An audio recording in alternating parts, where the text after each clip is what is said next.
안녕하세요. 말씀 한 줌. 오늘은 로마서 3장 21절에서 31절 말씀을 함께 살펴보도록 하겠습니다. 제가 먼저 본문을 읽을게요. 이제는 율법 외에 하나님의 한 의가 나타났으니 율법과 선지자들에게 증거를 받은 것이라. 곧 예수 그리스도를 믿음으로 말미암아 모든 믿는 자에게 미치는 하나님의 의니 차별이 없느니라. 모든 사람이 죄를 범하였음에 하나님의 영광에 이르지 못하더니 그리스도 예수 안에 있는 속량으로 말미암아 하나님의 은혜로 값없이 의롭다 하심을 얻은 자 되었느니라. 이 예수를 하나님이 그의 피로써 믿음으로 말미암는 화목제물로 세우셨으니 이는 하나님께서 길이 참으시는 중에 전에 지은 죄를 간과하심으로 자기의 의로우심을 나타내려 하심이니 곧 이때에 자기의 의로우심을 나타내사 자기도 의로우시며 또한 예수 믿는 자를 의롭다 하려 하심이라. 그런즉 자랑할 데가 어디냐? 있을 수가 없느니라. 무슨 법으로냐? 행위로냐? 아니라 오직 믿음의 법으로니라. 그러므로 사람이 의롭다 하심을 얻는 것은 율법의 행위에 있지 않고 믿음으로 되는 줄 우리가 인정하노라. 하나님은 다만 유대인의 하나님이시냐? 또한 이방인의 하나님은 아니시냐? 진실로 이방인의 하나님도 되시느니라. 할례자도 믿음으로 말미암아 또한 무할례자도 믿음으로 말미암아 의롭다 하실 하나님은 한 분이시니라. 그런즉 우리가 믿음으로 말미암아 율법을 파기하느냐? 그럴 수 없느니라. 도리어 율법을 굳게 세우느니라. 아멘. 여러분, 우리가 이때까지 죄에 대해서 다루었잖아요. 모든 인간은 죄 아래에 있다는 결론에 이르렀습니다. 여러분, 뭐든지 진단이 정확해야 고칠 수 있는 길이 열려요. 바울이 이렇게 철저하게 진단하는 이유가 무엇일까요?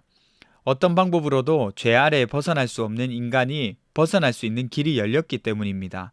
그것도 모든 사람에게 열려 있어요. 자격 조건이 있는 것이 아니라 모든 사람에게 열려 있는 겁니다. 이 이야기를 오늘 본문에서 하고 있어요. 21절을 보세요. 이제는 율법 외에 하나님의 한 의가 나타났으니 율법과 선지자들에게 증거를 받은 것이라. 이제는 이라는 말은 이전과는 완전히 다른 새로운 시대가 열렸다는 뜻입니다. 율법으로는 해결할 수 없었던 의, 인간이 만들어낼 수 없던 그 의가 하나님으로부터 주어졌다는 거예요. 이 의는 몇 가지 특징을 가지고 있습니다.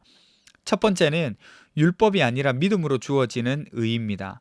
22절을 보시면 곧 예수 그리스도를 믿음으로 말미암아 모든 믿는 자에게 미치는 하나님의 의니라고 합니다. 하나님이 주신 이 의는 행함의 결과가 아니라 믿음의 선물입니다. 그리스도를 믿는 사람에게 하나님이 의롭다고 선언하시는 거예요. 그러니까 무언가를 지켜서 얻어지는 것이 아니라 믿음으로 말미암아 주어지는 의입니다. 의롭다 말한다, 칭한다고 해서 칭이라고 말하기도 하죠. 죄인인데 재판장이신 하나님이 너는 죄인이 아니다 라고 말하는 거예요. 너는 의인이다 라고 말씀하시는 겁니다. 이건 우리 삶이 완벽해서가 아니라 그리스도의 완벽함이 우리에게 영향을 주는 거죠. 그렇게 의는 믿음으로 주어집니다. 둘째, 차별 없이 주어지는 의입니다. 22절 끝을 보시면 차별이 없다라고 합니다.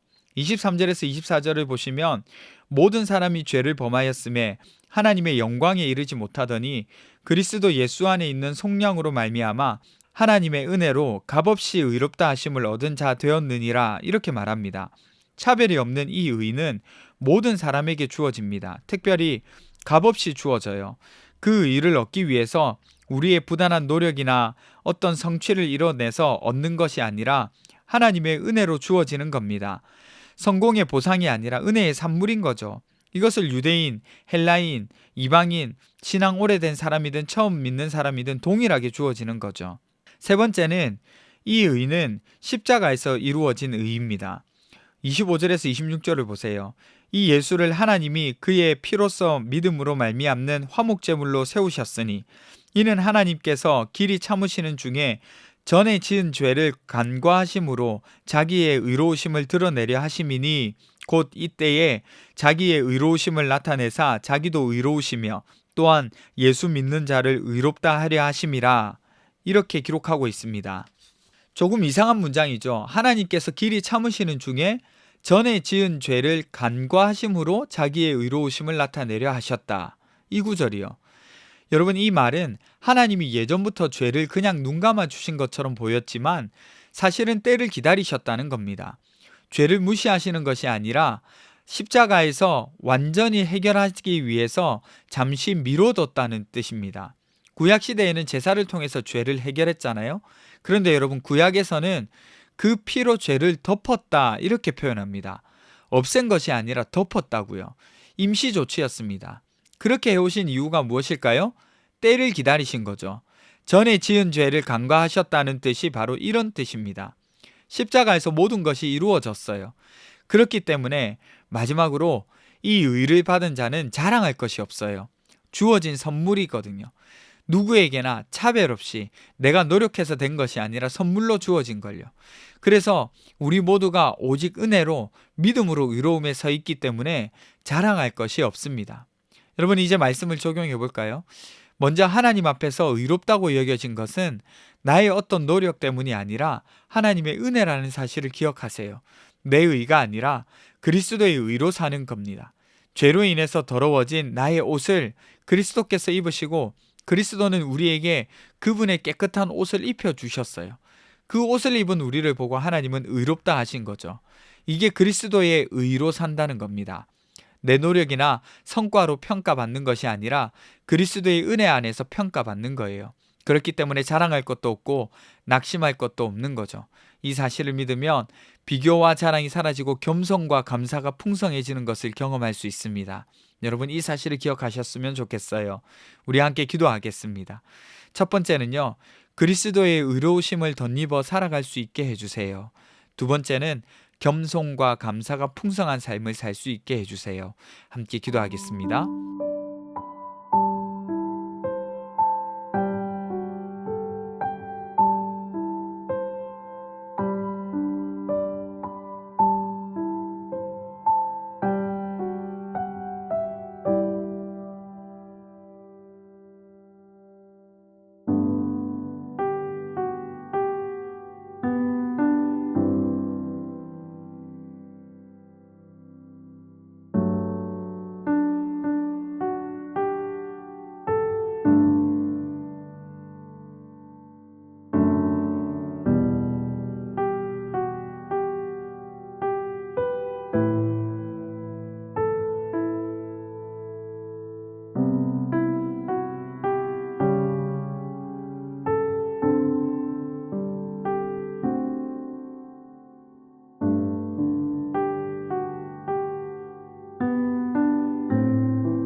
하나님 감사합니다. 그리스도의 의로우심을 덧입어서 하나님으로부터 의롭다고 칭함받을 수 있게 해주셔서 감사합니다. 이 삶을 감사히 여기면서 하나님 안에서 풍성한 삶을 누리며 살아갈 수 있게 해주세요. 감사드리며 거룩하신 예수님 이름으로 기도드립니다. 아멘. 여러분, 오늘 하루도 하나님 은혜 가운데서 온전하게 살아가셨으면 좋겠습니다.